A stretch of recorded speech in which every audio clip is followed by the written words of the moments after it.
వాసుదేవ మననం. సాధారణంగా ఏ గ్రంథమైనా కూడా దానికి పేరు పెట్టడంలోనే మనం దాని యొక్క లక్ష్యాన్ని తెలుసుకోవచ్చు. ఈ వాసుదేవ మననం అనే గ్రంథాన్ని స్వామి నిర్భయానందులు 1970లో కొడాలి పెద్దాశ్రమానికి వెళ్ళి మరీ చదివారు. మమ్మల్ని 96లో చదవమన్నారు. అప్పటికి ఇది అందుబాటులో లేక చిన్నజీయర్ స్వామి ఆశ్రమంలో ఒకే ఒక పుస్తకం ఉంటే దాన్ని జెరాక్స్ తీసుకుని మనం ప్రింట్ వేసుకున్నాం. ఇప్పుడు అందుబాటులో ఉంది ప్రింట్. ఈ వాసుదేవ మననం అనే గ్రంథం మహావాక్యాలు కలిగినటువంటి వాళ్ళకి పాఠ్య గ్రంథం. అంటే 4 మహావాక్యాలు నిత్య జీవితంలో బ్రహ్మానుసంధానంతో ఎట్లా జీవించాలి సూటిగా చెప్తుంది. అంటే వంకర టెంకర లేకుండా దీన్ని యథాతథంగా మీ తెలివితేటలు పెట్టాల్సిన పని లేకుండా నిర్ణయంగా స్వీకరించేయవచ్చు. అలా చెప్పబడింది. సాధారణంగా ఏం చెప్తాం, మీరు చదివి అర్థం చేసుకుని విచారణ చేసి మీ తెలివితేటలు వాడి మీ జీవితంలో ఎట్లా ఉపయోగించాలో ఆలోచించి అవన్నీ చేయమంటాం. కానీ ఈ గ్రంథానికి అలా అవసరం లేదు.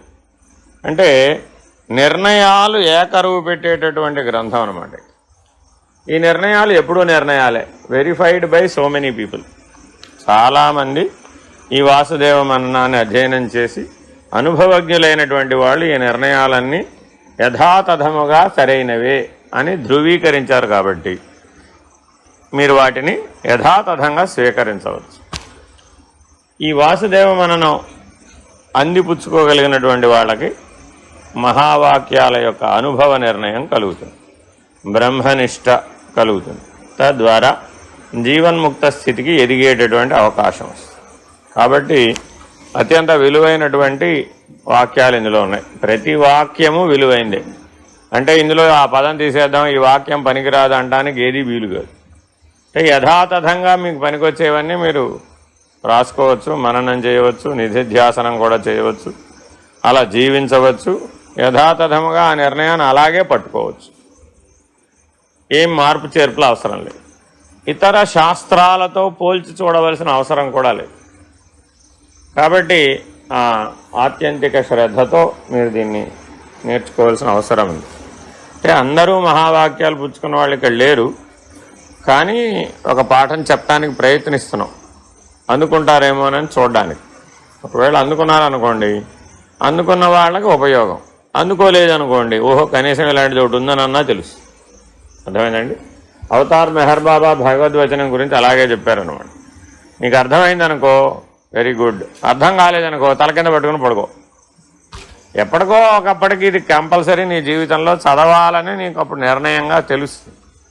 ఎందుకంటే ఎప్పుడూ పక్కన ఉందనుకోండి, ఎప్పుడప్పుడు దృష్టి దాని మీద పడుతుంది కదా, తప్పక దాని మీద దృష్టి పెట్టి చదువుతావని అర్థం. అంతేగాని తల కింద పెట్టుకుని పడుకుని నిద్రపోతే పుస్తకంలో ఉన్నంతా నీ తలలోకి వస్తుందని కాదు.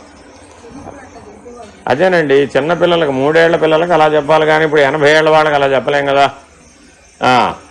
బోధానందఘనం నిరస్త సకలం కారుణ్యపూర్ణే క్షణం మూఢానాముపదేశకం చ సతతం పాపాత్మానం పాపహం వైరాగ్యం చ విరాగిణాం సుఖకరం సంపాదకం సర్వదా శ్రీమద్దేశిక వాసుదేవయతినం మూఢాత్మకోహం భజే యస్యాత్మభూతస్య గురోః ప్రసాదాత్ అహం విముక్తోస్మి శరీరబంధాత్ సర్వోపదేష్టుః పురుషోత్తమస్య తస్యాంఘ్రియుగ్మం ప్రణతోస్మి నిత్యం మూఢాన్ వివేకినః కృత్వా లోకే సర్వోపదేశికః యస్తిష్ఠతి చ తం శ్రీమద్వాసుదేవ గురుం భజే అనుగ్రహార్థం మర్త్యానాం సంస్కృతానాం అధికారిణం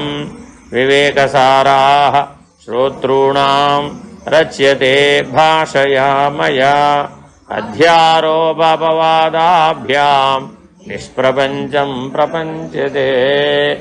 పైదున్నదంతా గుర్తున్నా గుర్తు లేకపోయినా చిట్ట చివరి వాక్యాన్ని బాగా గుర్తుపెట్టుకోవాలి, మర్చిపోకూడదు. అధ్యారోప అపవాదాభ్యాం నిష్ప్రపంచం ప్రపంచతే. ఈ గ్రంథాన్ని వాసుదేవానంద సరస్వతి గారు మనకు అందించారు.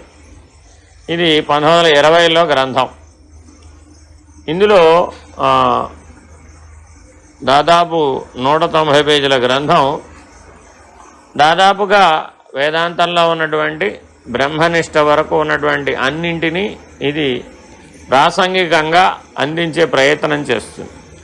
మొట్టమొదటి అధ్యాయంలో మోక్షోపాయము, అసలు మోక్షానికంటూ ఒక ఉపాయం ఉందా, ఎందుకని ధర్మార్థ కామాలకు ఉపాయాలు ఉన్నాయా లేవా? ప్రతిదానికి మీరు ఒక ధర్మాచరణ చేయాలి, దానికి ఉపాయం ఉందా లేదా? ఉంది. ఒక అర్థాన్ని సంపాదించాలి, లేదా ఒక ధనాన్ని సంపాదించాలి, లేదా ఒక కీర్తిని సంపాదించాలి, లేదా ఒక సంసారాన్ని సంపాదించాలి, లేదా ఒక ప్రపంచాన్ని సంపాదించాలి, లేదా ఒక వస్తువుని సంపాదించాలి, ఏదైనా పెట్టుకోండి, దానికి ఉపాయం అంటూ ఉంటుందా ఉండదా? ఉంటుంది. అలాగే కామానికి కూడా, కోరికకి కూడా ఉపాయం ఉందా లేదా? మీ మనసులో ఏదో తోస్తుంది. గులాబ్ జామును, ఎర్ర గులాబ్ జామున్లు బాగుంటాయా, నల్ల గులాబ్ జామున్లు బాగుంటాయా? కాలా గులాబ్ జామున్ ఉందా లేదా? ఉంది కదా. అలాగే మామూలుగా అందరూ తెలిసింది ఎర్ర గులాబ్ జామున్, అది బాగుంటుందా ఇది బాగుంటుంది అని అడిగారు అనుకోండి మిమ్మల్ని. అప్పుడు మరి మీకు రెండింటి యొక్క అనుభవం తెలిసి ఉండాలా వద్దా? ఒకటే తెలుసు అనుకోండి, అప్పుడు మీరేం చేస్తారు? రెండవ దానిని మొదటి దానిని ఆధారం చేసుకొని ఊహిస్తాం. నీకు అనుభవం లేకపోతే అసలు ఏమీ చేయలేవు. కానీ ఆ రెండిట్లో ఒకదాని అనుభవం ఉంది, రెండో దాని అనుభవం లేదు. ఇప్పుడు ఏం చేశావు? అనుభవం ఉన్న అంశం నుంచి అనుభవం లేనటువంటి అంశాన్ని ఊహ చేసావు. ఊహ చేసి దాన్నే నిజమని నమ్మి చెప్పేసావు. అది సత్యం అవుతుందా? ఇలా నీకు తెలిసిన దాని నుంచి తెలియని దానిని ఊహ చేయడాన్ని అధ్యారోపము అంటారు. తెలియని దాని గురించి ఊహ చేయడాన్ని ఏమంటారండి? అధ్యారోపము అంటారు. సరే, నువ్వేదో బాగా చెప్తున్నావు కదా దాని గురించి అని ఆ నల్లా కాలా జామున్ తెచ్చి నీ చేతిలో పెట్టారు, తినేసేమన్నారు. తినేసావు. ఇప్పుడు రెండో దాని అనుభవం కూడా వచ్చింది. ఇప్పుడు నువ్వు మొదటి చెప్పిన స్టేట్మెంట్ కరెక్ట్ అయినా సరి చూడమన్నావు. ఇప్పుడు చూడగలవా లేదా? చూడగలవుగా, అనుభవం వచ్చిందిగా రెండో దాని అనుభవం కూడా. ఇప్పుడు అది అప్పుడు చెప్పింది అదే అని కన్ఫర్మ్ అవ్వచ్చు, లేదా నీవే అయ్యయ్యో అప్పుడు తెలియదండి బాబు, అంతా ఊహ చేసి చెప్పానండి, యథార్థం తెలియదు నాకు అని దాన్ని నెగేట్ చేయవచ్చు, తిరస్కరించవచ్చు. తిరస్కరించవచ్చా లేదా? ఆ తిరస్కరించే విధానం, నిరసించే విధానాన్ని అపవాదం అంటారు. దేనైనా నిరసించే విధానాన్ని ఏమంటారు? అపవాదం. మీ అందరి వయస్సు 5 ఏళ్ళు, ఒప్పుకుంటారా ఒప్పుకోరా?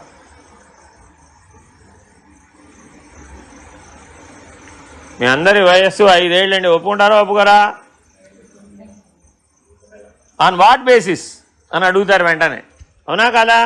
ఏ ప్రమాణాన్ని అనుసరించి మీరు మా వయసు 5 ఏళ్ళని నిర్ణయించారు? ఇక్కడ ఆల్రెడీ తల నేర్చిపోయి ఉంటే అని మీ లోపల ఉన్నవాడు ప్రశ్నిస్తున్నాడా లేదా? మీ బయట ఉన్నవాడు మౌనంగా ఉండవచ్చు, కానీ మీ లోపల ఉన్నవాడు ఒప్పుకోడు కదా, అంతేనా కదా? అంటే ఏముండాలి ఇప్పుడు? ఒక నిరసన చేయాలి అంటే ఒక ప్రమాణం ఉండాలి.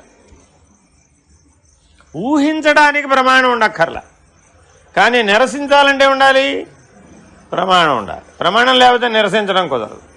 అర్థమైందండి? కాబట్టి అధ్యారోపణ చేయడానికి నీకేం ప్రమాణం అవసరం లేదు, కానీ అపవాదం చేయాలంటే మాత్రం ప్రమాణం తప్పనిసరిగా కావాలి. కాబట్టి అధ్యారోప అపవాదాభ్యాం నిష్ప్రపంచం ప్రపంచతే. ఏమిటయ్యా ఇప్పుడు ఇందుకే మన ముందున్నటువంటి పెద్ద ప్రశ్న, ప్రపంచం ఉన్నదా లేదా? ప్రపంచం ఉన్నదా లేదా? ఏ బి అడిగితే సి లేదు ఆప్షన్. ప్రపంచం ఉన్నదా లేదా?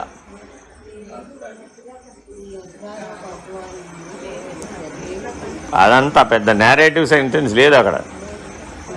ప్రపంచం ఉన్నదా లేదా అంటే అయితే నిష్ప్రపంచం, లేకపోతే ప్రపంచం, అంతే. రెండే ఉన్నాయి అక్కడ.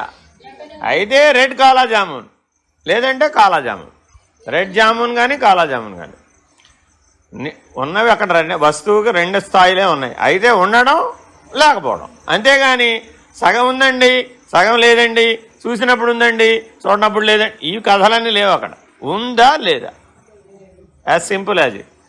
లేదంటే ఏ ప్రమాణం ప్రకారం, ఉందంటే ఏ ప్రమాణం ప్రకారం. ఇందాక చెప్పా, ఏది చెప్పాలన్నా ఏం కావాలి మీకు? ఇప్పుడు ప్రమాణం తెలిసి ఉండాలి. సాధారణంగా మనం ఎన్నో విషయాలు నిజ జీవితంలో ఇతరులతో పంచుకునేవి కానీ, మీరు ఆలోచించేవి కానీ, ప్రమాణ సహితంగా ఆలోచించేటటువంటి ఉత్తమ లక్షణం మానవుడి దగ్గర ఉండదు. మీకు తోచినట్టు ఆలోచిస్తారు. దానికి ప్రమాణం ఏంటి? మీ ఆలోచనకు ప్రమాణం ఏంటని మీ మనసును మీరు అడిగారండి, అది చెప్తుందా?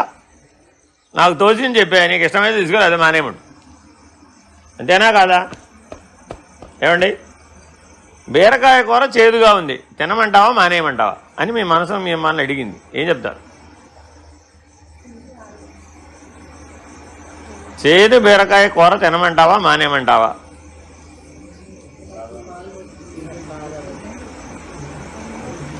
చూడండి, ఇవన్నీ ఆన్సర్లేనా కాదా? ఇప్పుడు మీ ఆలోచనలన్నీ ఆన్సర్లే. ప్రమాణం ఏమిటి అని అడిగారా? దాన్ని ఏమన్నా అడగదు. ఇప్పుడేగా చెప్పాను అడగాలమ్మా అని. అది ఏం చెప్పినా మీరేం అడగాలి? ప్రమాణం ఏమిటి? నో, తినడానికి వీలు లేదు, ప్రమాణం ఏమిటి? నో, తినాలి, ప్రమాణం ఏమిటి? అని ప్రతి ఆలోచనకి ప్రమాణాన్ని వెతకాలి. అలా ప్రతి ఆలోచనకి ప్రమాణాన్ని నిర్ణయంగా తెలిసిన వాడెవడో వాడు జ్ఞాని. మనల్ని అందరినీ శాస్త్రం ఎందుకు అజ్ఞానుల కింద మూట కట్టేసిందంటే, మనం ఏ ఆలోచనకి అసలు ప్రమాణం మనకు తెలియదు. 3 ఏళ్ల పిల్లవాడు అల్లరి చేస్తే కొట్టాలా మానేయాలా?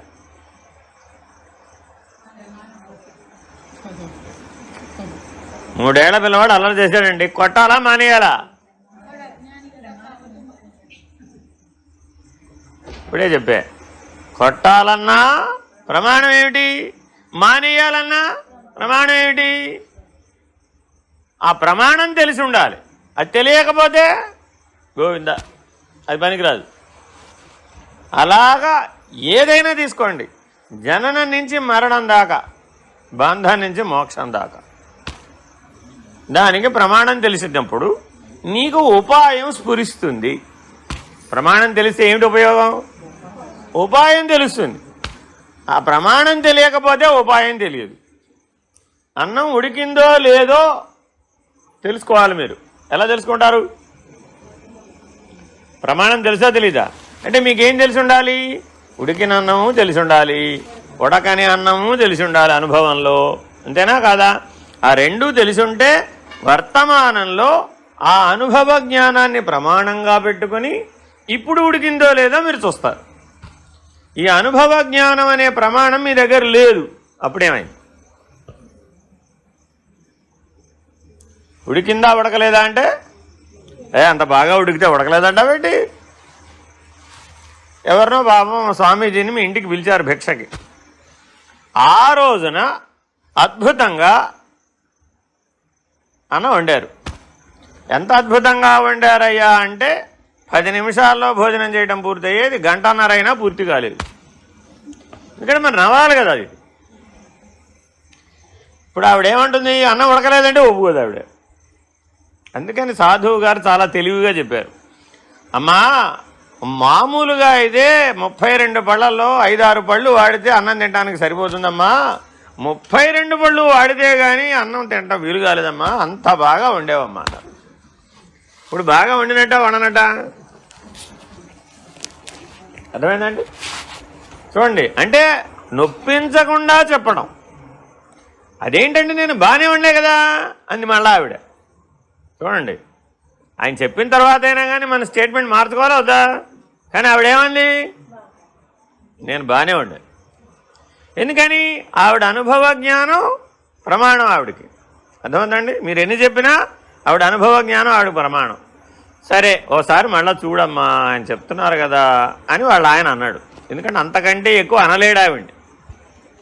అంటే చాలా ప్రమాదం, మర్నాడు ఆయనకి ఫుడ్ ఉండదు కాబట్టి అలా అంటే ఆయన చేసింది, సరే చూస్తానండి అని. అదండి విషయం, నేను రోజు ఈ గిన్నెకి 2 పోస్తాను, ఇవాళ ఆయన వచ్చాడు కదా అందుకని 3 పోసాను. 2 ఉడికే గిన్నెకి ఎన్ని పోసింది? మరి ఉడకాలా వద్దా ఇప్పుడు? అది రోజు ఆ గిన్నె అదే గిన్నె వాడినప్పుడు ఆ గిన్నె ఆవిడ మాట వినాలా వద్దా? రోజు అదే గిన్నెలో ఆ వంట చేస్తున్నప్పుడు ఆ గిన్నె ఆవిడ మాట వినాలా వద్దా? వినాలా వద్దా? అదంతా కుదరదు. నేను రోజు ఆ గిన్నె వాడుతున్నాను కాబట్టి 3 పోసినా ఉడకాల్సిందే. అది కరెక్టేనా కాదా? మరి ఈ గిన్నె కూడా మీ మాట ఎందుకు వినాలి? ఇది కూడా గిన్నె కదండి, రోజు వాడుతున్నారు కదా. మీరేమంటున్నారు? నేను చెప్పిన మాట వినాల్సిందేని అంటున్నారు. నాకు 10ంటికల్లా నిద్ర వస్తుందిరా బాబోయ్ అని ఇదంటే, లేదు నువ్వు 1 గంట దాకా కూర్చోవలసి. మరి మీ మాట వినాలా వద్దా? అదే ఉడికితే నాకేమిటి, ఉడకపోతే నాకేమిటి, అలాగే నేను అలాగే ఉడుకుతా పోవాలి. అప్పుడేమైంది? కాబట్టి మానవ జీవితం అంతా ప్రతి అంశంలోనూ ప్రమాణం అనేది అత్యంత ముఖ్యం. బాగా అనుభవజ్ఞులైనటువంటి వాళ్ళ దగ్గరకు మీరు వెడితే ఇన్ని మాటలతో పని ఉండదు. మాటకు మాట సరి. దానికి ప్రమాణం ఏమిటో నువ్వు చెప్తే వాళ్ళు టక్కుమని సమాధానం చెప్తారు మరో ప్రమాణంతో. అర్థమైందండి? దాన్ని హిందీలో శాస్త్రార్థ అంటారు.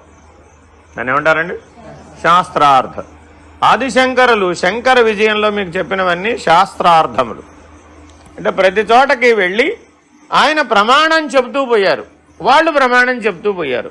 వాళ్ళ ప్రమాణాన్ని ఖండించడానికి ప్రమాణం చెప్పారు మళ్ళా. అలా ఎంతసేపు ప్రమాణాల మీదే చర్చ జరుగుతుంది. ఎవరు ఓడిపోతే చివరికి వాడు వీగిపోయినట్టు. అలా ఆయన భారతదేశమంతా తిరిగి అద్వైతమే సత్యం, అద్వైతమే మోక్షోపాయము. ఇంతకీ మోక్షోపాయం ఏమిటి? అద్వైతం. అద్వైతమే మోక్షోపాయము అని అన్ని స్కూల్స్కి వెళ్ళారు. శాస్త్రార్థ చర్చ అంటారనమాట దాన్ని, వాదం కాదు అది. అలాగా ప్రమాణం మీద చర్చ చేసి ఆ ప్రమాణాలన్నింటికంటే ఉత్తమమైన ప్రమాణం అద్వైతమే అని నిరూపించారు. అందువలన ఇప్పటికీ అది నిలబడింది. కాబట్టి మోక్షోపాయం అనగా ఏమి? అద్వైతం. ఇప్పుడు వరుసగా చదువుకోండి, ఎవరైనా చదవండి. ధర్మార్థ కామ మోక్షములనడి పురుషార్థ చతుష్టయములో న సహ పునరావర్తతే, న సహ పునరావర్తతే అను శృతి ప్రమాణముగా నిత్యమైనదొకట వలన మోక్షమే పరమ పురుషార్థము.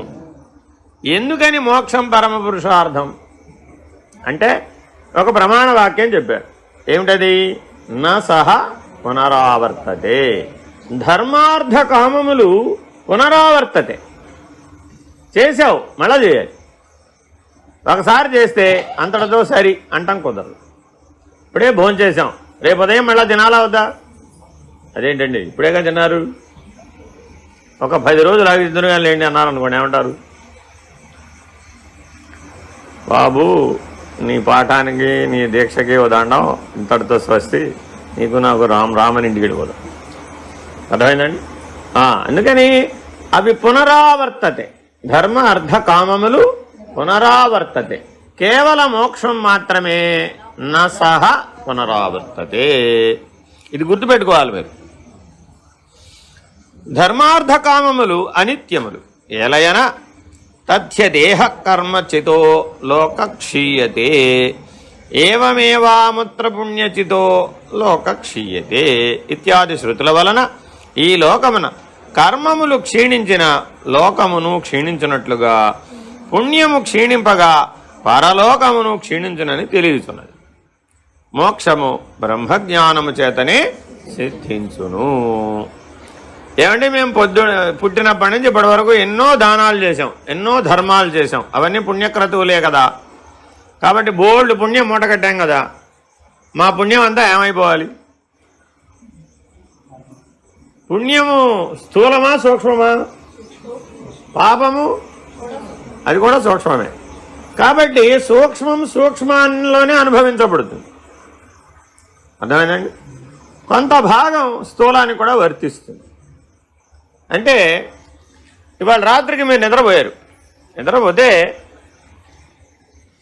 మీకు రాత్రికి ఒక కల వచ్చింది. ఏమని? అర్జెంటుగా అమెరికా ప్రెసిడెంట్ గారు మిమ్మల్ని పిలిచి మీకు ఒక పెద్ద బిరుదుని, ఒక పెద్ద పదవిని, ఒక పెద్ద సత్కారాన్ని ఏర్పాటు చేశారు. ఎప్పుడు? వినాయక చవితి మర్నాడు. ఎందులో ఇదంతా? కళలో. మర్చిపోమాకండి, ఇళ్ళలో అనుకునేది కళలో. మీకు అప్పుడు అది ఆనందం కలిగించిందా లేదా? కలిగించింది, అంతే కదా? నా ఒక్కడికైనా ఇంకెవరికైనా కల్పించారా అని అడిగారు కళలో. మీరే స్పెషల్ అండి, మీ ఒక్కరికే కల్పించామని కూడా అమెరికా ప్రెసిడెంట్ గారు నిర్ణయంగా చెప్పారు. ఇప్పుడు మీకు కళలో ఆనందం కలిగిందా కలగలేదా? ఎంతసేపు కలిగింది? ఎంతసేపు కలిగింది? ఆ కళ పోయేదాకా. కళ పోయేదాకా కాదు, ఆ కళ పోయేదాకా. ఇంకో కళ వచ్చేసింది అనుకోండి, ఈ ఆనందం పోతుంది. అంతేనా కదా? సరే, ఒక నిమిషన్నర ఆ సుఖాన్ని మీరు అనుభవించారు. ఎంత పుణ్యం ఖర్చు అయిపోయింది? ఇప్పుడు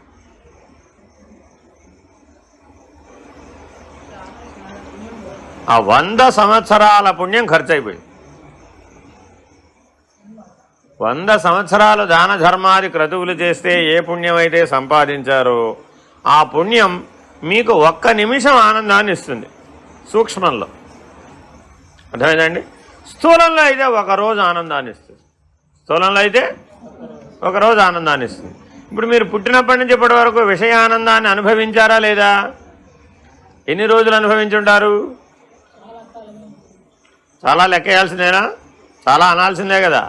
మరి అప్పుడు అన్ని 100 సంవత్సరాల సుకృతం ఖర్చు అయిపోయింది, ఫినిష్డ్. మిమ్మల్ని ఎవరైనా పిలిచి ఒక శాలువా కప్పి దండేశారు, ఏమనిపిస్తుంది మీకు అప్పుడు? ఏమనిపిస్తుంది మీకు అప్పుడు? శాలువా కప్పేటప్పుడు తల వంచవలసి వచ్చిందే అని బాధపడిపోయావు. శాలువా కప్పేటప్పుడు తల వంచాలా వద్దా? ఎవరైనా చూడండి, ఇలా ఉంటావా? ఉండవుగా. నేను అనవసరంగా ఆయన శాలువా కప్పబట్టి తల వంచవలసి వచ్చింది ఆయన ముందు అని బాధపడిపోయాడు. ఇప్పుడు దుఃఖమేనా కాదా ఆయనకి? అంతేనా కాదా? దండ వేయాలండి. మీరు పెళ్ళిళ్ళలో చూస్తూనే ఉంటారు. ఆ పెళ్లి కొడుకు ఏమో అంత ఉంటాడు, ఏమో భూమికి జానడు ఉంటుంది అనుకోండి.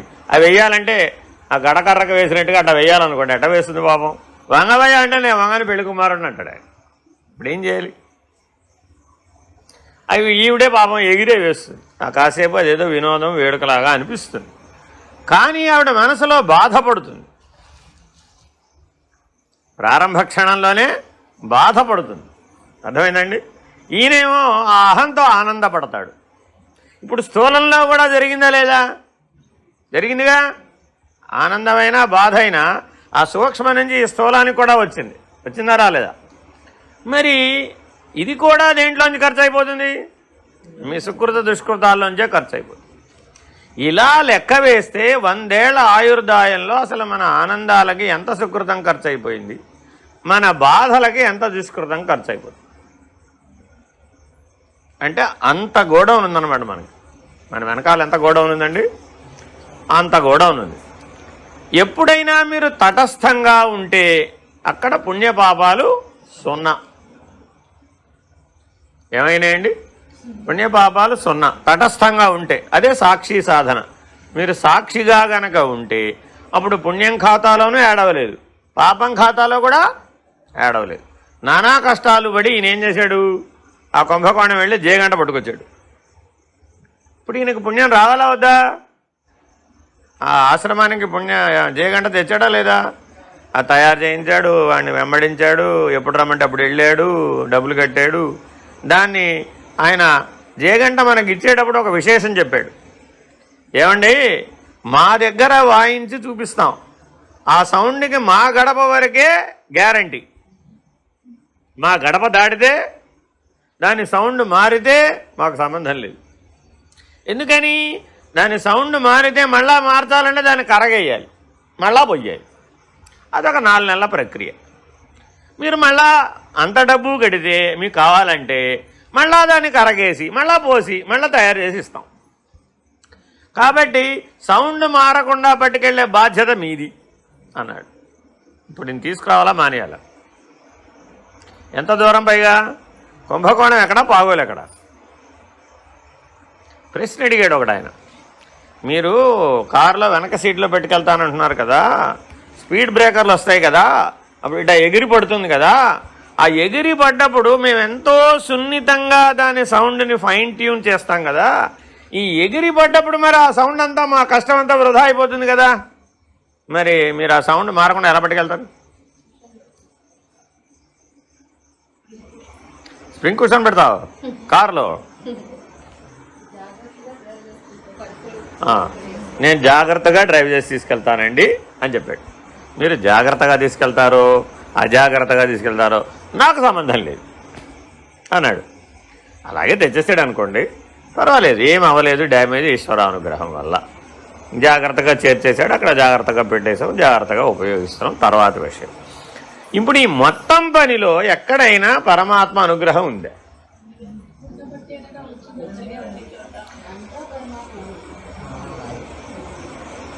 వాళ్ళు ఆ గంట మనకి ఇవ్వడానికి 3 సార్లు పోస్తే కానీ అది రాలేదు. అంటే మనం ఆర్డర్ ఇచ్చిన సంవత్సరంన్నరకు ఇచ్చారు వాళ్ళు. ఏమిటయ్యా అంటే ఆ మధ్యలో కోవిడ్ అడ్డం వచ్చింది, వాళ్ళందరూ మానేశారు. సగం పోసి మిగిలిన తర్వాత వచ్చి మిగిలిన సగం పోసారు. పోస్తే దాంట్లో సౌండ్ రాలేదు. ఏం చేయాలి మరి? అప్పుడు మళ్ళా కరగేశారు, మళ్ళా పోసారు, మళ్ళా పోస్తే వాళ్ళు అనుకున్న సౌండ్ రాలేదు. మొదటేమో అసలు సౌండే రాలేదు. రెండోసారి పోసేటప్పటికి వాళ్ళు అనుకున్నంత సౌండ్, మనం అడిగిన సౌండ్ రాలేదు. మనకి ప్రణవనాదం ఖచ్చితంగా అందులో వినపడాలని మన రిక్విజిషన్. మరి ఇప్పుడు ఏం చేయాలి? మాకు గ్యారంటీగా మోక్షమే కావాలండి, కానీ అది రాదే. మరి ఇప్పుడు ఏం చేయాలి? ధర్మార్థ కామాలు వస్తే స్వీకరించాలా, మోక్షమే కావాలని వదిలేయాలి? ప్రమాణం ఏమిటి? ప్రమాణం ఏమిటి? తక్కువని ఆన్సర్ చెప్పేస్తున్నావు కదా, ప్రమాణం ఏమిటి?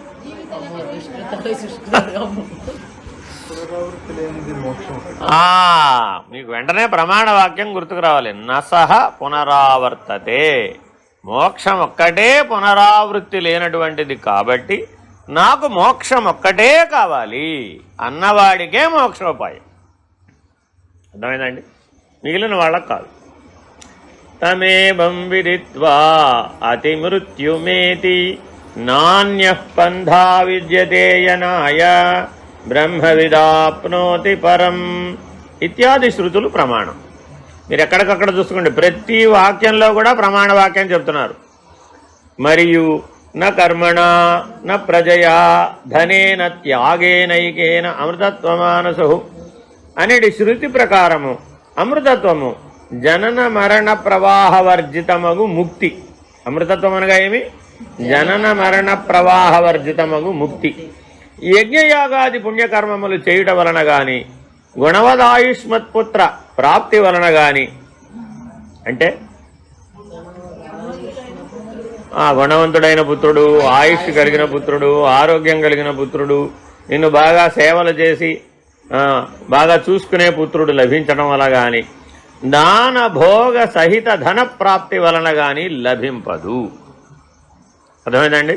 మీకు డబ్బు ఉంది, దానం చేశారు, ఉత్తర జన్మలో మీకు కూడా డబ్బు లభిస్తుంది. ఈ జన్మలో డబ్బు లభించిందంటే కారణం ఏంటి? గత జన్మలో దానం చేశావు కాబట్టి ఈ జన్మలో డబ్బు లభించింది. ఈ జన్మలో డబ్బు లభించకపోవడానికి కారణం ఏమిటి? గత జన్మలో దానం చేయలేదు కాబట్టి. అది దాన భోగ సహిత ధన ప్రాప్తి వలన కానీ లభింపదు. కావున ధర్మార్థ కామములను ఉపేక్షించి మోక్షము కొరకు ప్రయత్నించుటయే పరమ పురుషార్థము, నరజన్మమునకు ఫలము. ఆ మోక్షము బ్రహ్మానుభవం వలనే లభించును. ఆ పరబ్రహ్మతత్వము అధ్యారోప అపవాదముల వల్ల తెలుసుకొనవలెను. పరబ్రహ్మతత్వాన్ని తెలుసుకోవాలంటే ఉపాయం ఏంటండి? అధ్యారోప అపవాదాభ్యాం నిష్ప్రపంచం ప్రపంచ్యతే. ఇది ప్రమాణవాక్యం. ఇది మనకు అనుభవంలో నిర్ణయం అయితేనే మనకి పరబ్రహ్మతత్వం తెలియబడుతుంది. పరబ్రహ్మతత్వము తెలియబడాలి అంటే జీవుడికి 4 శరీరాలు ఉన్నాయి, ఈశ్వరుడికి 4 శరీరాలు ఉన్నాయి. ఈ 8 శరీరాలకి 8 ప్రపంచాలు కూడా ఉన్నాయి. 8 శరీరాలు అసత్యమని తెలియాలి, 8 ప్రపంచాలు అసత్యమని తెలియాలి. 8 శరీరాలను నిరసించాలి, 8 ప్రపంచాలను నిరసించాలి. ఆ 8 కూడా ధర్మార్థ కామముల వలనే లభిస్తాయి. మోక్షోపాయం వలన అవి నిరసించడానికి వీలవుతుంది. కాబట్టి ఏ మోక్షోపాయం వలన ఈ 8ంటిని నిరసించడానికి వీలవుతుందో అదే అధ్యారోప అపవాదము.